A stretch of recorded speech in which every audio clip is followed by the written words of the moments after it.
stopping by at my YouTube channel again. I'm going to be showing us today how to design this business card that we see on my screen. So let's get started. So first thing I'm going to do is to create a new tab, and here in size I'm going to scroll down to, now remember I'm using CorelDRAW X8. That's why my interface looks like this. So I'm going to scroll down here to look for, I'm looking for business card now. Business card, yeah, that's it. Good. And then automatically it gives me the width and everything I need. I'll make it 1 page is enough. Okay. Good. Let me zoom out a bit and go back to this other one. Let me copy this one here for reference. Now you can get this template from freepik.com. I'll place the link on your screen now, freepik.com. That's where you can get this template from. So let's just put this one at the side and let's start designing it. Now this is an upright orientation, so I'm going to come here and make it portrait this way. Yes. So if you've been to my channel before, you know that I've shown this shortcut before, where I click on this rectangle tool twice and then it gives this entire workspace, it fills the entire workspace with a rectangle. So let me remove the outline first. First thing you want to do is you want to fill this one with this color. Now like I said, this one I downloaded this one from freepik.com, so you can get this template. So I'm just going to be showing us how to design this. Okay, let me change this because I reduced it. I designed it on a larger scale, so that's why some of my outlines are out of place now. Let me change that. This also, I used an outline. Let me change that. So shrink it. That's okay. So let's go ahead. So I already have a shape here. Now looking at this, there are a lot of ways you can create this. What I'm going to be showing today is not the only way, of course, but there are several ways you can do it. But just use the one that is the method that is okay for you, or find a way that works best for you. I basically want to begin to create all these shapes inside this rectangle now, so I'll start with that. So first thing I'm going to do is that I'm going to create a rectangle here,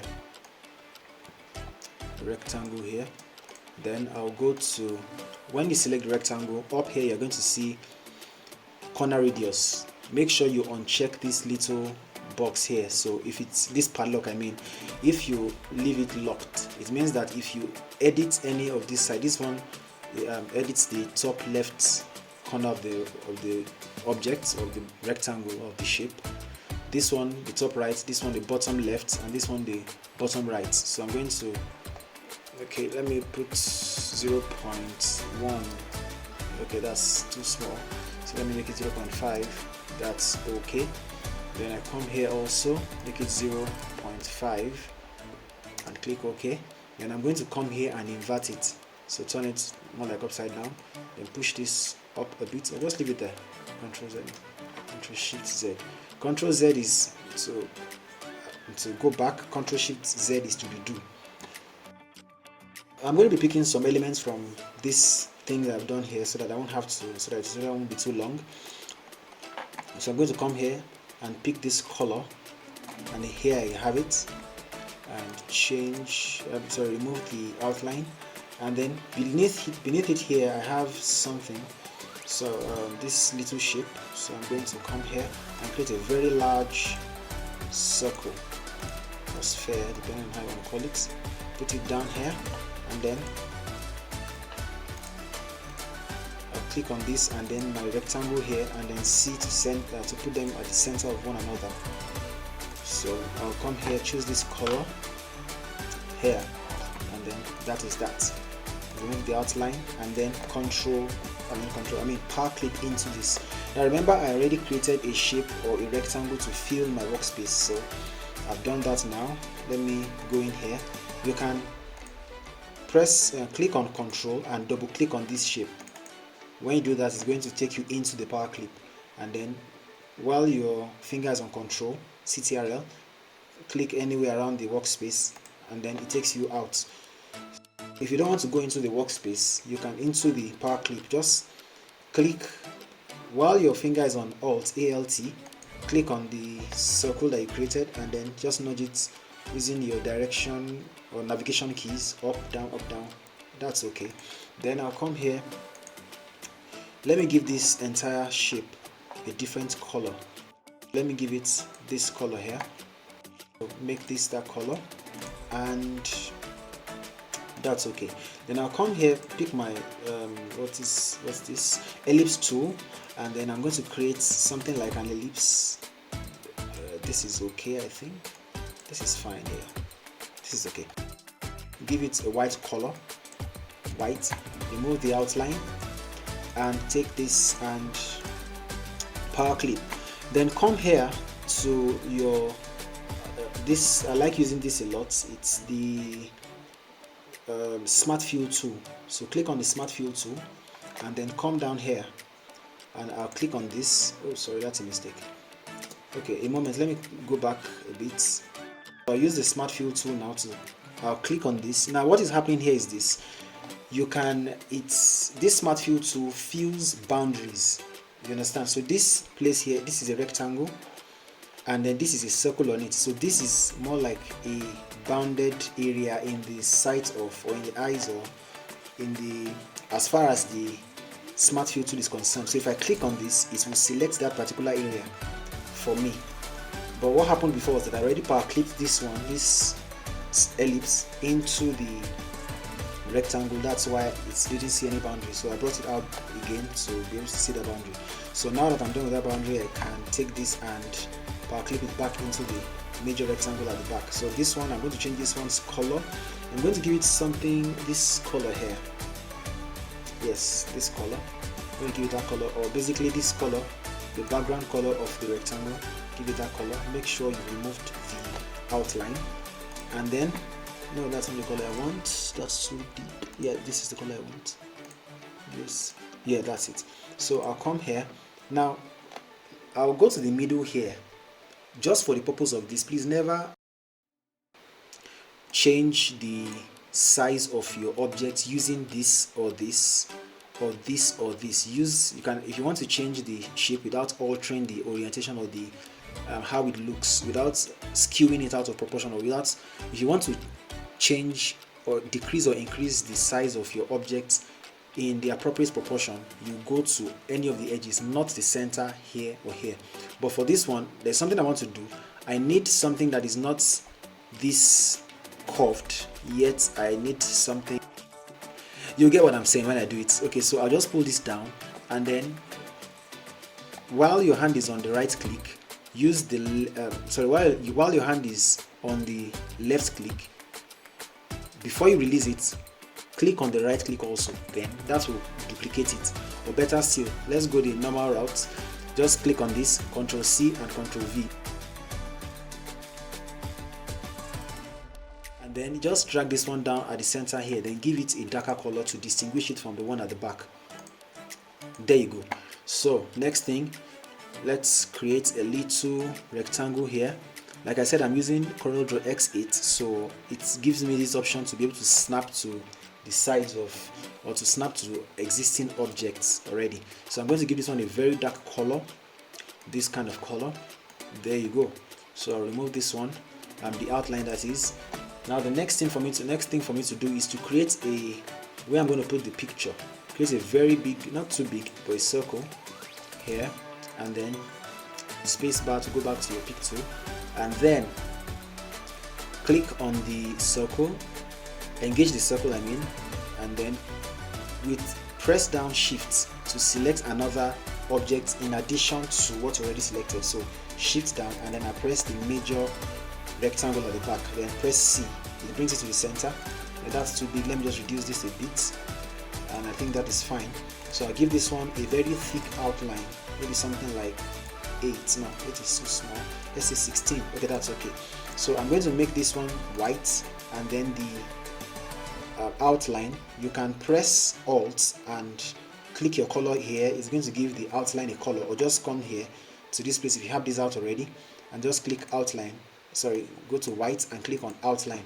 That gives it a white outline. Now you can't see that because you know, the outline is the same color with the fill color of the shape. That's the circle. So what I'm going to come here and copy this picture. Now you are designing an ID card, so I assume you already have your pictures. So what I just did was that I pressed shift, I went into this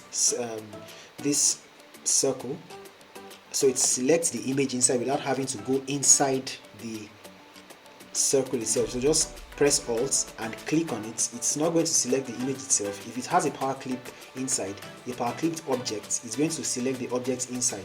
And if there is no power clip inside, it's going to select the object behind it by pressing Alt and click. So of course that's why I copied that and copied it, pasted it. There you go. So I'm going to power clip this one now. Right click and power clip. If you don't see power clip here, just come up here to objects, and there you are going to see power clip, and then place inside frame, and there you go. So I'm assuming that anyone watching this tutorial is about intermediate, is an intermediate user of CorelDRAW. So I believe you know the basics already, but I'm trying to touch on the basics as much as I can, but so that the tutorial won't be too long, I need to move along. That is that. We have the picture here. You could have edited your picture in Photoshop or somewhere, but if you hadn't edited your picture, you can just while the picture is engaged, come over to objects, and then it's to bitmaps, and then you're going to see image. Let me go back and do that again. Bitmaps, and then image adjustment lab. You're going to see all these things here. Contrast. If you pull this down here, brightness, pull it up here, you see that. So of course that's ridiculous, so we're not doing that. I just wanted to show you that you can have that there just to brighten the image as you want to.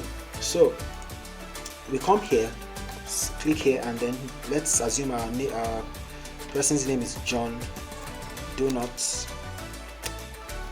I already have it here, so let me just show you how to, of course you know how to change the font. I'm going to choose Montserrat Medium.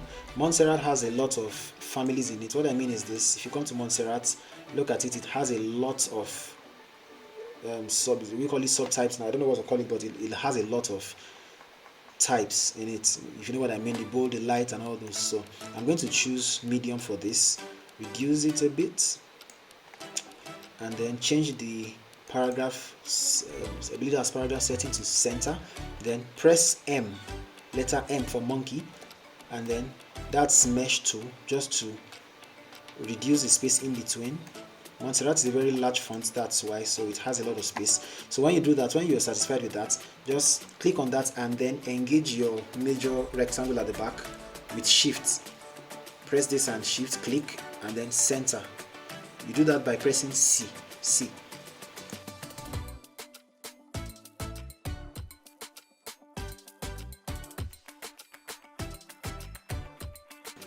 To alignment, but basically just come up here to objects, and then you see align and distribute. If you had some objects selected, these are going to be engaged, but just come here and click on align and distribute. That is Control Shift A. That's the shortcut, Control Shift A. If you click on it, if you click on objects, then align and distribute, Control Shift A, or come to align and distribute here, down below there, then it's going to come out. So you see this over here. Then I'll come here, give this one a color. Let's give it a dark color. Good, that's that. So of course you know how to type this. So let me just bring this over here. Supervisor, that is his designation, and then while this is selected, select the rectangle at the back, click on it, and then press C. Or better say, let me use that. Let me do Control Z now. Then let me use this, my align and distribute. So it's right here, align and distribute. So I'm going to select my supervisor and then the rectangle at the back, and then press this one here. This one says align center horizontally. So I'm going to do that. There you go. So it aligns it to the center of the one I selected second. Good. So let's go ahead. We are done basically with the first page. You can increase this one. Let me take this down a bit and take this down a bit. Sorry. Okay, so let's assume you already have the company logo. So just bring the company logo and put it here. That's at the back. So with shift page up, you bring it up, or come to objects and go to transformation, no, sorry, not transformation, order, yes, order. Then you go to, just right here, you're going to see to front of page, that is control home or whatever. Just look at your own shortcut over there. There you go, put it here. So let's put this at the center. Select this, shift, select the okay, you can select anyone because this one is already aligned with the major rectangle. So you can just come here, center align. That's okay. Let's put a shadow here on this one. So you come to this area here, drop shadow tool. So click on it and then go to your presets and give it small glow. Small glow is okay, you're still going to change it anyway. So come here, give it multiply, and then come to the color here, the shadow color. Change your CMYK to RGB, but if you're going to, since it's going to be printed, leave it on CMYK, please. Leave it on CMYK because you're going to print. So leave it on CMYK, then bring this one down a bit, not too dark. You can see the preview here as you're doing that, not too dark. This is okay. Then exit, then come to feather. This is shadow feathering. Come here and then increase it a bit, just a bit. No, that's too much. Let's reduce that. Just do it to your taste, whatever you think is okay, you know. This is okay. Good. I think basically we are done with the front now. Yes, this is quite minimalistic and I like it. So you can just nudge this one down a bit. That's okay. We now want to create the back.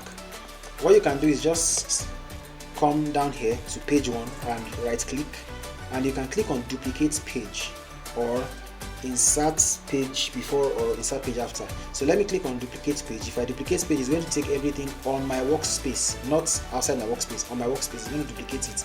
But look at the options it's going to give me.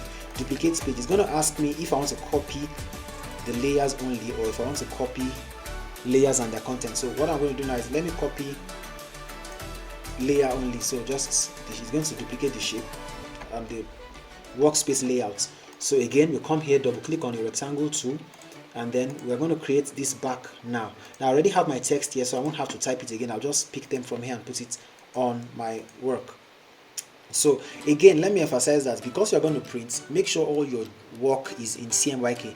You don't, ID cards are not soft copy publications, if I may put it that way. You print them, so ensure that your work is on CMYK. I don't think I was doing this on CMYK before, but I'm telling you now, make sure it is CMYK, because if you don't put it on CMYK and you're using RGB, by the time you export it or it's printed, the colors will differ from what you saw on your screen. So let's go ahead, remove the outline here. The back is quite simple. So come here, create a rectangle, small rectangle here. That's okay. Then come here, pick this color, a dark color. Now of course, when you're designing a business, not business card.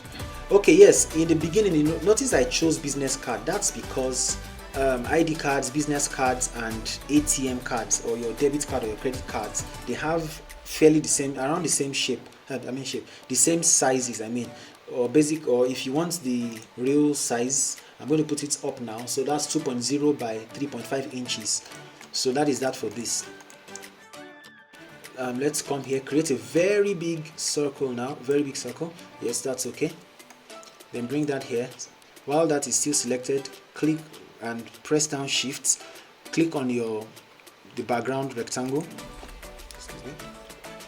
and press C. That's the shortcut for center alignment, or come to alignment and then you see center align center horizontally. So you do that, it's already aligned. Good. So we are going to go back to colors. We're going to choose this color here. Good. So make this color fill. Now if you don't have this color docker here, how you do it is this: you come to outline pen, click on outline pen, then the very last one you're going to see color. So if I click on color, because I already have it, it's going to disappear. But if I never had it, once I click on color, it's going to appear. So you see that it has appeared. So it just makes your design life easier, as I like to say. Let's shift this up a bit with control selected. We already aligned this to the center, so we don't want to move it around to the left or to the right. So with control, you move it up or down.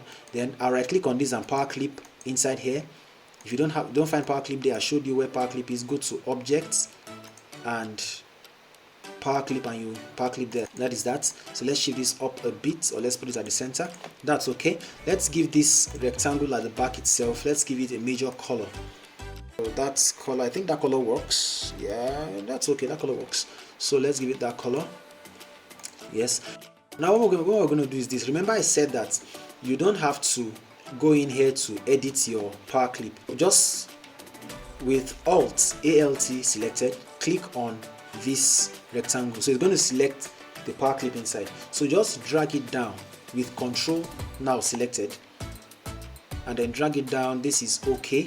Then before you release it, you know you are dragging with your, well, Control is, you have pressed down Control and you are using your left click to drag down. Before you release your left click, or as you release your left click, right click. So it's going to duplicate it. Now if you don't want to do that, let's just do it the normal traditional way. So let's go in here, copy and paste, Ctrl C, Ctrl V, then press Control down and drag this down. How did I get fast into my power clip? Very simple. Press Control and then double click on your rectangle, so it does that for you. So let's change this one to color white. So we go back out there, Alt to select what is inside, then Control, just let's push it up a bit. Then terms of whatever it is that I want to put at the back, just put it here, type it out and change the, you know, the typeface, and basically that. So I'll speed up the tutorial here. Alright, let me show us something here. How to create this one. Just come here, or just come to this place here, create a little rectangle here, and now come up over here, and then like I showed you the other time, we're going to change, while this one is unchecked, just come here, let's give this one, okay, let's give it maybe 0.4, yeah, okay, then enter, that's okay. Then come here also and 0.4, that's good. So just give it a dark color, and then come to your freehand tool or press F5, click on it, and then press down Control, and then click and drag down here. Then come here, change the outline to white, and authorized signature, put that here. So let's push that up a bit, and then your signature, I believe you already have your signature. Maybe in another tutorial I'm going to show you how to create, not create signatures now, but how to edit the signature that has been scanned. So let's assume you already scanned your signature, and this is it already, you already done the edit work and all that, and then you bring it in here. So the last thing is how to put this barcode. Now depending on what you are doing, if you want to put this barcode, it's very simple. So what I did was that I copied this ID number, then I came over to, I believe that is objects, yes, go to objects, then click on insert barcode, then this is going to appear. Then just paste the number that you want to use, or type in the number you want to use here. So I pasted it, I pasted the number I copied there already. I'm using code 25. There are other, let me see, code bar, what's that? I don't know what that is. Code 25. Okay, let's use that coda bar, that's okay. So let me see what happens. So I paste my number there, then I go to next, then it will tell you to choose some things here, you know, just look into it, basically just okay, next. Then here you can choose if you want that font to be Times New Roman. But let's see if we have a Montserrat over here. So let's scroll over to Montserrat, because we'll be using Montserrat all the way. So let's see, Montserrat, where are you? If you don't find it, we're just going to go what we have to save time. Montserrat, good. Choose the font you want, center alignment, size this, and then finish. Make this barcode to be human readable, show text. Yes, that's okay, just basically okay. Now, yeah, that's it, it has appeared. So what I'm going to do is I'm just going to reduce it, and bring it down here. Reduce it again and put it somewhere here. You know, some companies scan this thing to, they have like a scanner to scan stuff and all that. So if you want to put it, that's it, you have it there, and you can explore other types of barcodes that you have there. There you go. So copy, and let me come here, paste it just beside this one, so for a better view. That's it. Pretty simple. And let me put a large rectangle behind it just to make it visible. Fill, move the line, okay, and shift page down. Yes, that is it. So this is our ID card. Yes. So thank you very much for watching. Keep designing and keep doing it well, and keep being creative. See you in the next video. Thank you very much.